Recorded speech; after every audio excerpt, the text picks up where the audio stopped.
impact that food has on us as women. Okay, so we're talking about food, we're talking about sensuality, we're talking about embodiment, we're talking about all of those things.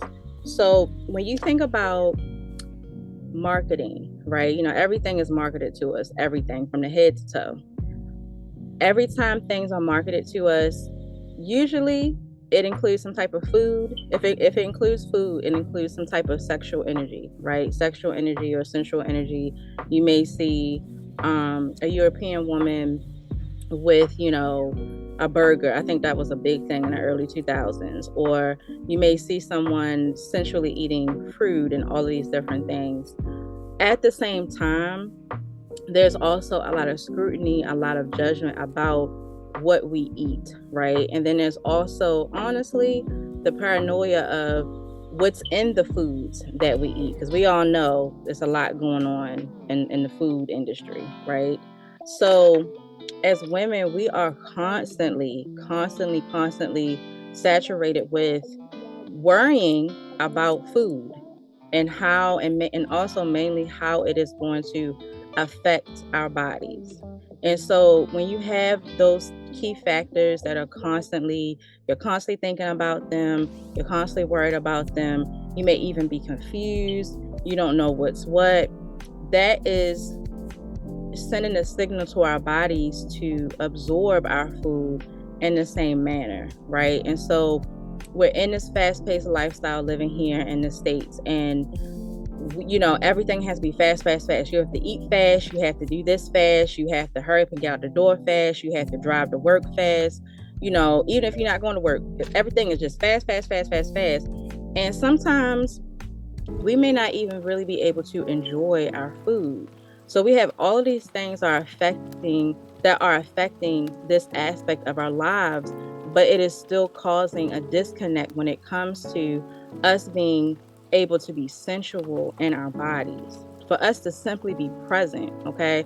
One of my basic definitions that I give sensuality is being present with your body presence. How present can you be with your smell, your taste, your sight, what you hear, your intuition, all of those things? How present can you be? Can you really smell what's in the air? Can you really taste your food? Okay? Can you really hear what's being said to you and what's being marketed to you, right? When we eat food, sometimes we worry about, oh my God, I may break out. Oh my God, I may gain weight from this food that I may eat one time or a couple times because I want to eat it, right? We worry about gaining weight. We're worried about our hormones being off, because although I think it's amazing that we're all becoming more aware of our hormonal health, too much of a thing can still be a bad thing. And I believe that there should be balance within that, right? So we're constantly worried about our hormonal health.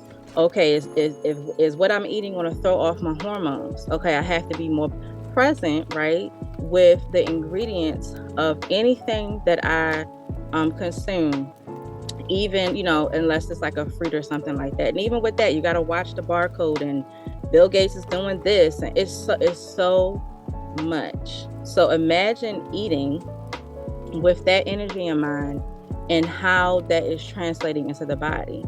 Our cells are ourselves, right? So we're talking to ourselves saying, girl, I don't know about this food, but you got to eat. So, we both got to eat so that we can, live. So I don't know, but here you go. You know what I'm saying? Like, sometimes we're giving ourselves that, and the body's like, okay, I mean, I guess I'll digest it the best way I can. Well, whatever, and then we start having the bloating and the water retention and the constipation and the, breaking out or whatever the case.